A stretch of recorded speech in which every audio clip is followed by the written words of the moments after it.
Welcome, everyone, to Rising Out of the Chrysalis, Stories That Inspire with Marisa Grace, where we share life stories of struggle and triumph, not only of my own life, but also through the experiences of my guests as a way to help you have breakthroughs and find hope in your own life. I'm Marisa Grace, and today I have a very special guest, Ruby Mitchell, who has an amazing, inspiring story to share with all of us. Welcome, Ruby. So happy to have you here. Thank you, Marissa. I am delighted to be here and delighted to be able to share my experience. Wonderful. So tell us, Ruby, tell us who you are, what you do, and tell us about this amazing story of yours. Thank you. Currently I'm actually a trauma therapist. I'm a psychotherapist, clinical hypnotherapist, advanced RTT therapist, and very recently the founder and CEO of the Trauma Healing Society. And I have come to this place, obviously, because, well, I say obviously, but it might not be obvious, but I've been through this journey myself. So I grew up in a very dysfunctional, very abusive household as a child. And for many, many years, I completely denied that aspect of my life. I just wanted to grow up, leave it all behind me, and move on with my adult life, which I thought I was doing really beautifully, except at the age of 20, 21, 22, I developed a tumor in my skull. And my life came crashing down around me. I couldn't ignore it. I couldn't just keep moving on. I actually had to go and have surgery and have a craniotomy and a cranioplasty. And following that surgery, I had a really interesting thing occur where we anticipated that I would just recover and bounce back.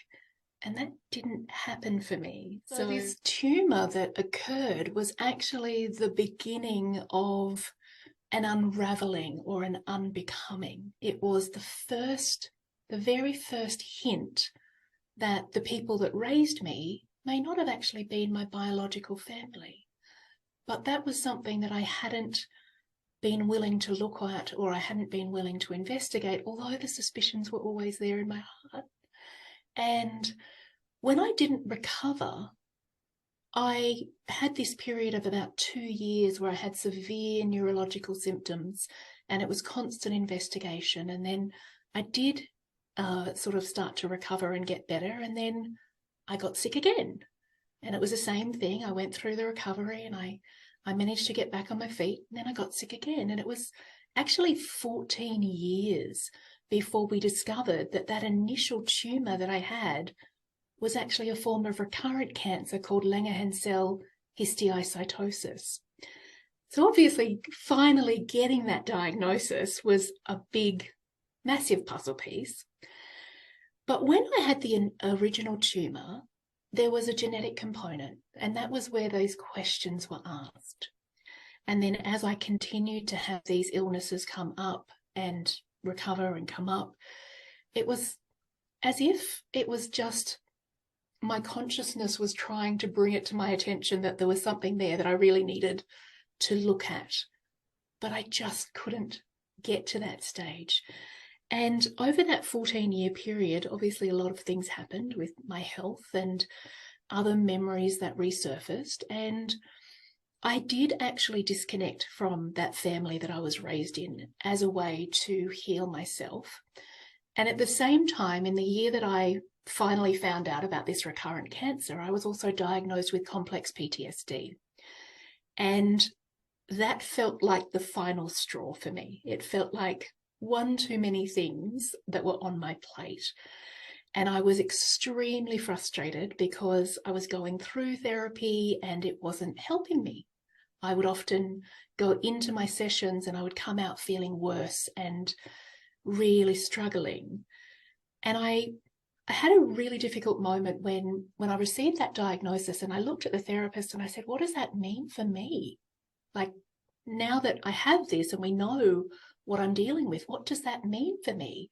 And she said, oh, darling, you're just going to be in therapy for the rest of your life. At which point I was not happy with that response. Yeah, I could Not just happy at imagine. all. Now, did you feel like, why sometimes when we're exposed to all these, you know, traumas, not just illnesses, but like, with you being diagnosed with PTSD, did you feel like, oh my God, why is the universe trying to punish me? We usually feel like, somebody's trying to do bad to me and we blame the universe. God must not love me. Did you go through absolutely. Yeah, I really did. So I have quite an analytical personality, and throughout my whole life, I was always trying to understand why. Why were they behaving this way? Was this happening? Why was I getting sick? And obviously, at some point, I was able to put the pieces together in terms of psychoneuroimmunology, the concept that our early formative years, the trauma that we experience there has an impact on our physical health and the development of chronic and complex illnesses as adults. So that was a really big piece. But there was a huge part of me that was angry with the divine. I was so angry. And from the young age, I couldn't understand why, if there was this wonderful thing in the world, how would it let what happened to me happen to anybody, and why were there so much suffering? So another part of my journey was actually quite deep religious exploration. So I looked at lots of different religions. I looked at lots of different spiritual practices. I was really, really trying to understand. And there was a really quite unique thing that happened in that here in Australia, we have a absolutely minuscule Jewish population. There's just not very many Jewish folks at all. And at this time, when I'm going through complex PTSD and I've got all these health challenges, I had this very strange sensation and this absolute compulsion to convert to Judaism. And I couldn't articulate the fact that I just felt Jewish. It made no sense to anybody. So I went through the process and I did my conversion studies, and my conversion was declined, rejected, because I was already married and that would create an interfaith marriage. But further down the track, when I discovered my biological identity, I learned that I have a Jewish grandmother, and it all made sense. It was one more puzzle piece where I went, oh my God, the universe was trying to tell me, and it was guiding me, and it was driving me, even though I could make no sense of it at the time. So although I don't practice the Jewish faith, I have this understanding of where that deep desire to be connected to that faith came from. And that's it was like clues. The universe was giving you clues almost here and there, and hints of, of your identity that you were yet to discover at the time. And that has been the experience the whole way through. It was, I literally couldn't have written something as fantastic as the breadcrumbs that were laid out for me by the universe in terms of finding out who I genuinely was. So I just happened to be having coffee, and this whole Jewish conversation came up. I was having coffee with a friend, and she was sort of saying, why on earth did you go through it? It's such an unusual thing to do. And I was saying to her, I just really felt like it was a part of me. And I've always suspected that these people were not my biological parents. And she happened to say to me, well, have you looked at the missing persons website? I was like, of course I have.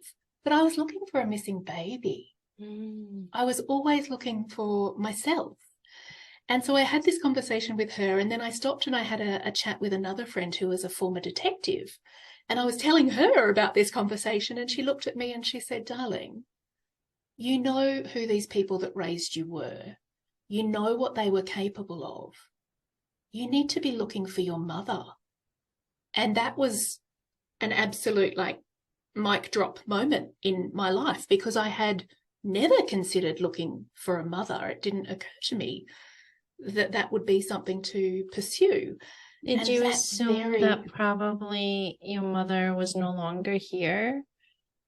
That it look, never crossed your thought, or it it didn't occur to me because I guess I was a little self-focused and I was looking for the missing baby.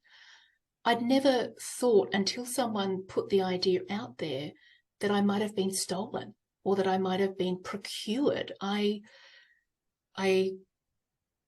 that whole idea of someone attacking a woman who's pregnant was a little beyond my depth or my range at that stage.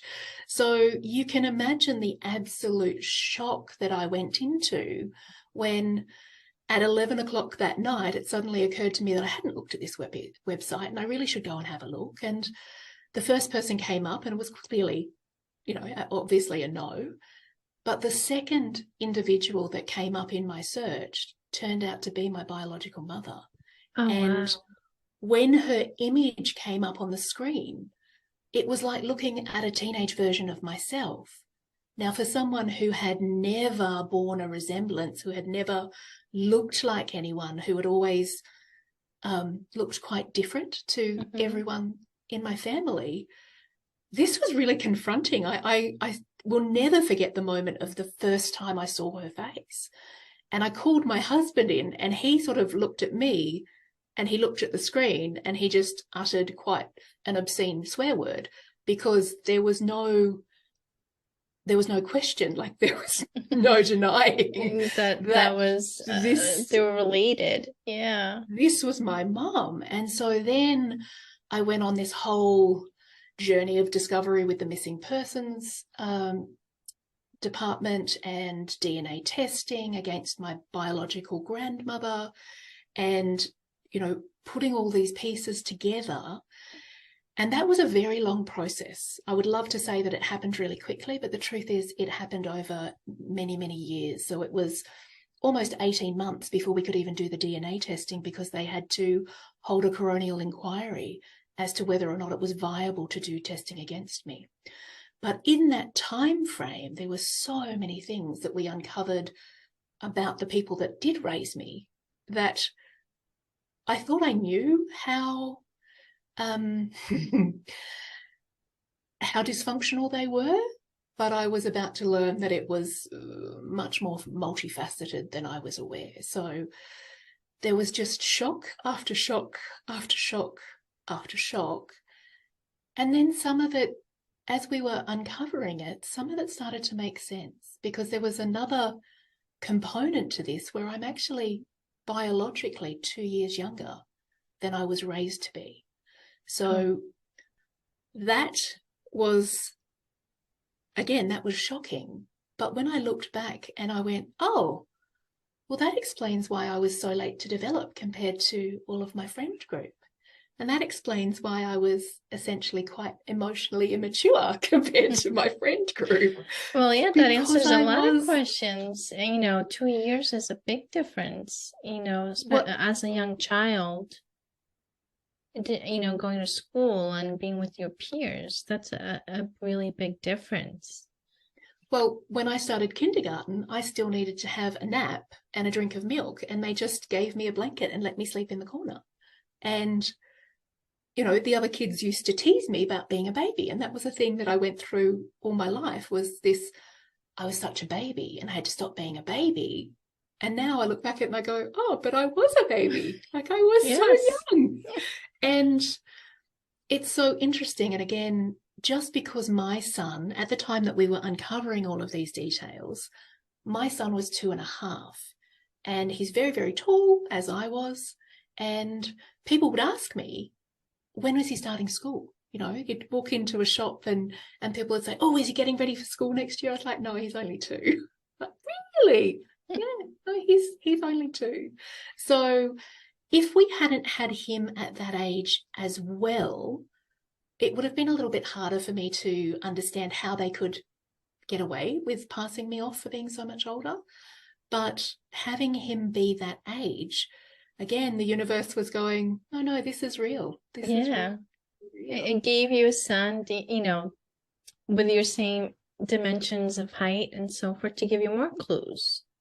Absolutely. And although you can't really tell now because my hair is fading, my mother and myself and my son are all redheads. So it was this really beautiful thing when I found my mother and she had exactly the same shade of hair as I do.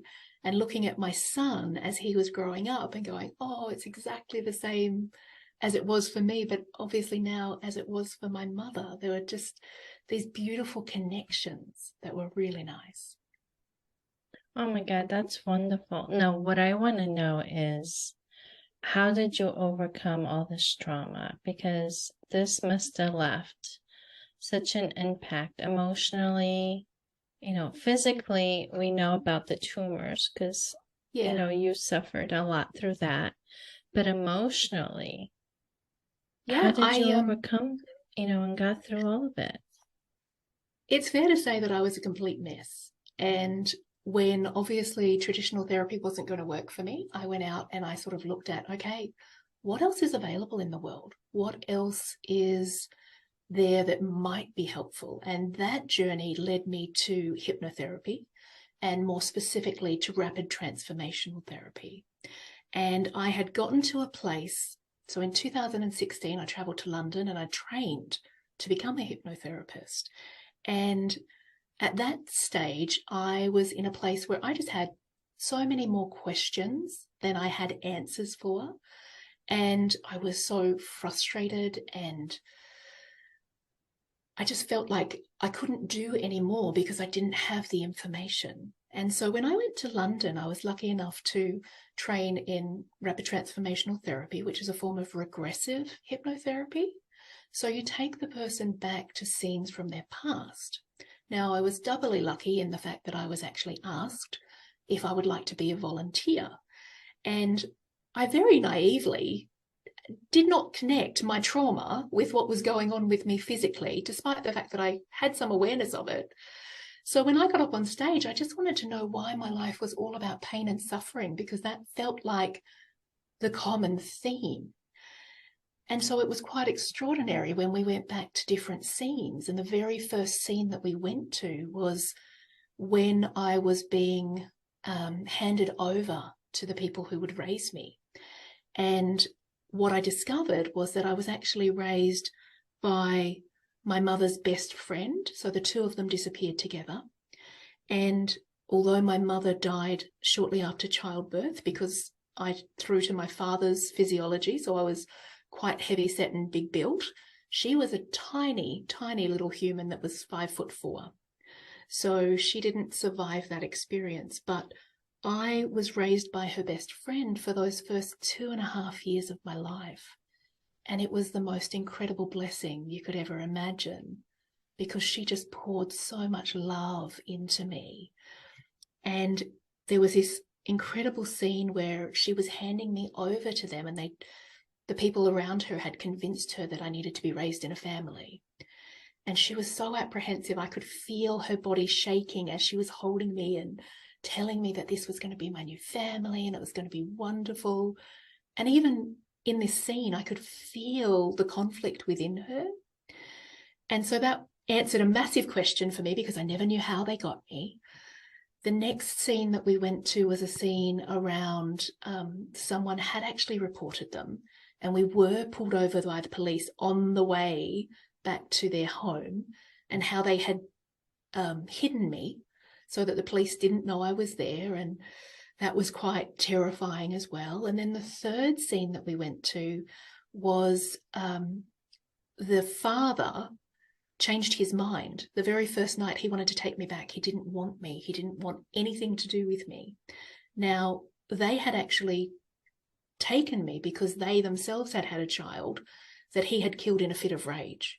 And so I was supposed to be the child and I was raised as their child to replace the one that he killed.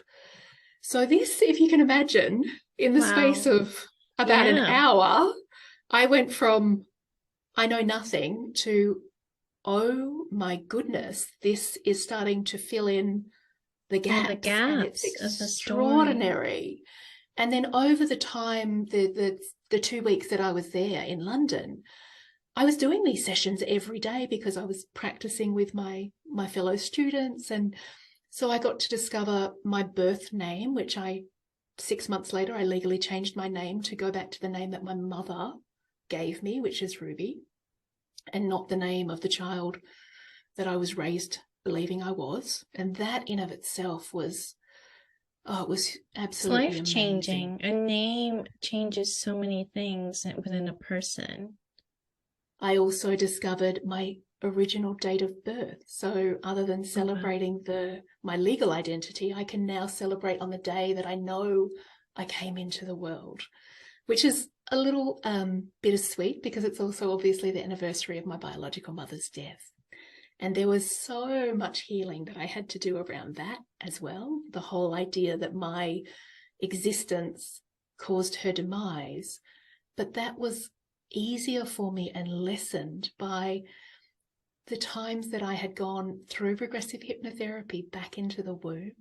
So I knew exactly how much she loved me and how much of a priority it was for her that I survived no matter what. She was so young and she was so committed to my survival. So having that connection and having that knowledge was extraordinary. Again, I know about my birth because I went back to those moments after my birth when she was handing me to her best friend and they were talking about what she wanted for me, her best friend knowing that she was dying and there was nothing she could do about it. It was this profound scene to witness and to have actually been a part of that and to have these memories and was feel, their emotions at that moment that, kind of brings closure in a sense. Right. Without question. And just there's really no way to beautifully articulate how incredible these scenes were. And for the large part, this is how I've been able to put together and to understand who I am and where I come from. And now it was another 3 years before I discovered the identity of my biological father. And by that time, I'd been doing so much of this. I'd done so much regressive hypnotherapy. I'd done so much meditation. I'd gotten into this space where I could, and I can, access my memories without having to be hypnotized. So now, and that's a process that I'm going through right now, is memories are coming to the forefront. And I'm in this beautiful space where instead of being at the impact of them, I'm able to really just observe the memory and go, okay, so this thing happened. What impact did it have on me? What impact did it have on the other people who were involved in it? Coming at it from a really different perspective of a viewpoint where you can just absolutely view the whole thing and have a different opinion or even an emotional response to the situation. Absolutely. It's at this stage, it's just all about the understanding. Yeah. It's all about looking at these scenes and going, okay, so this thing happened and I have no triggers. I have no responses, like these huge emotional responses. I don't even have little ones. I just look at this situation and go, okay, this is something from my past. What do I need to learn from it now? Why is it coming to the surface now? What do I need to know?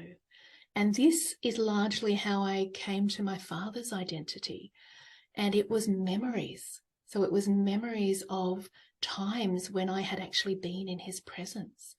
It was memories of, I have biological siblings through him, half siblings.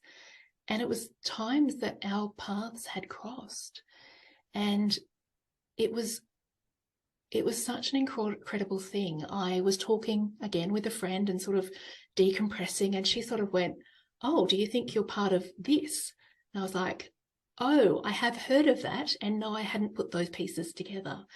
And that actually tied in my biological mother with my biological father and the whole situation and why things disappeared with our any traces, with the official with the official side of things. So part of the huge issue that I had was when we got the DNA testing, it had to be tested here in Australia, and then if it was a match, it was being sent over to America, and it had to be confirmed in America so that we could move forward with this case. And it was the most exciting moment of my life when I got that call to say, your DNA is going to the States. I again will never forget that moment, because it was the confirmation of knowing this is real. This is real. This is happening. And then again, it took sort of 9 months before I got a phone call to say, okay, so officially your results are inconclusive and the case is being shut down. And that was it. And I went into shock, and I couldn't quite wrap my head around what was going on. And then it was about four and a half months later, I got a call from the detective who wanted to speak to me off the record. And she said, I've never seen something like this. I don't know who you are, but nobody wants you to know who you are. Everything has been locked down and disappeared, including the coronial inquiry. Every wow. coronial inquiry is listed, and all evidence of this investigation has completely disappeared. So that was one of those moments where you went, this is so much bigger than I thought it was. And what I discovered was that my biological mother was part of a pedophile ring. She was a victim of a pedophile ring, and she had been involved in that from the time she was quite young.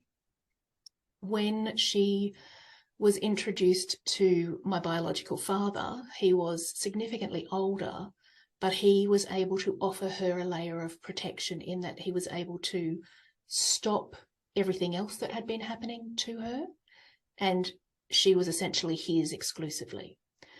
Now, realizing, A, that I'm the child of a highly prominent, well-known, huge public figure in this country was shocking.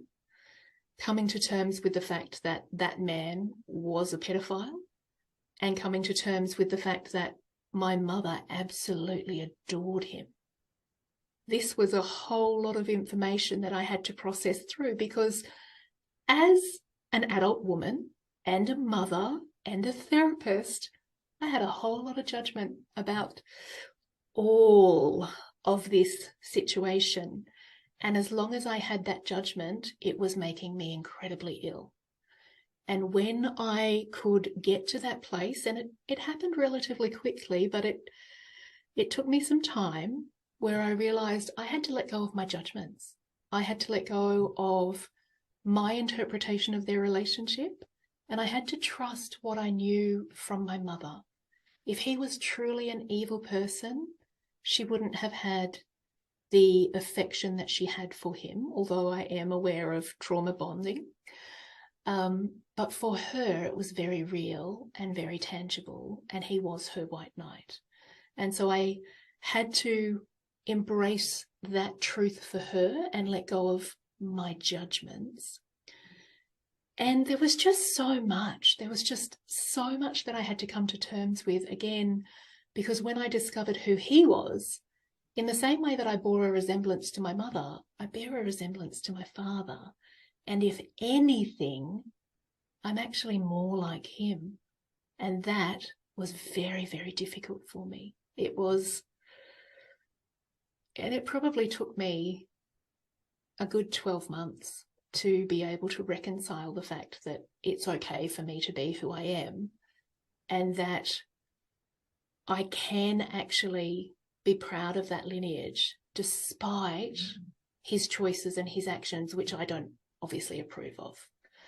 So that's where I've gotten to today, to this place where, first and foremost, I know who I am. I know where I come from. And secondly, I'm really comfortable with that. Absolutely. I mean, there is a reason, right? We all go through our traumas, but there's a reason why we go through these crazy journeys. And it's not because, the universe has a sense of humor. Although it does feel like that sometimes. Yes. It really does. You know, even going through my own traumas, of childhood traumas and everything I went through, you kind of wonder sometimes, right? It's like, this is, you know, a little crazy, too much. So you kind of wonder, were they really, you know, having a sense of humor, and they really wanted a good soap opera to watch, you know, over in some ET planet. And they thought, why not? This makes a really good playwright, or, you know, the reason behind it. But looking at you now and what you're doing, it has to make some kind of sense, you know, for you to, you know, finally find your purpose in helping people through traumas. Because if you hadn't experienced all these things, and think about, and I've worked with people that, you know, either have lost a child where it was stolen at birth from them without their knowledge, or so many children that were, you know, conceived out of wedlocks and then sold in the black market. And all these traumas.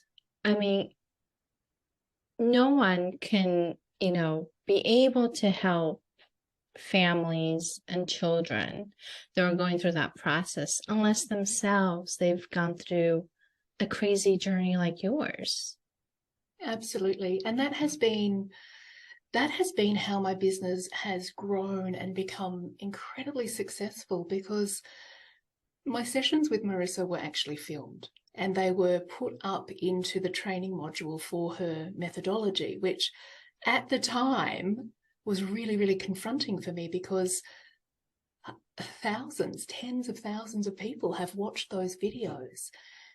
But the beautiful part of that was that people watched those videos and they saw that transformation and they saw that healing. And in the beginning, my business grew really quickly because people would say, I know that you can understand this. I know that you won't judge me. And I would get people who would say, I want to work with you no matter what. And that was really lovely. And it is how I've been able to create this incredible practice, is because people want to work with someone who, A, has the qualifications and has the theoretical understanding. But if that's backed with personal experience and lived knowledge, then that, for someone who's looking to heal, that's that safe space that they need. Absolutely. It's treasure, because you could only connect with somebody that's going through trauma when you understand what they're actually going through. You understand, you know, the steps that they have to take to get out of that, you know, place where they feel so hopeless, like there's no way out of wherever they are. And you're able to hold their hands and walk them through it because you did it. Yeah. And someone that hasn't gone through the experience will be really hard to connect and really understand it. Yeah, absolutely. I like to think of it as we who have gone before are the people who are able to light the path and hold the hand of those that are walking that trail now. Absolutely. Well, Ruby, this is an amazing story. Thank you so much for coming on and sharing it with all of us. I know you are an inspiration already, and you're going to continue to be an inspiration to the world through your story, through your healing, and tell everybody how they're able to reach you if they need to get in contact with you. Yeah, absolutely. Well, thank you so much for having me on. It really has been a pleasure. So people can find me at the Trauma Healing Society. I'm on Instagram and Facebook, and they can also find it through the website, which is traumahealingsociety.com. And I also have a personal website, which is rubyrmitchell.com. Wonderful. So thank you everybody for watching. Please make sure you share, you like, and subscribe so you know when the next videos come out. So until next week, see you then.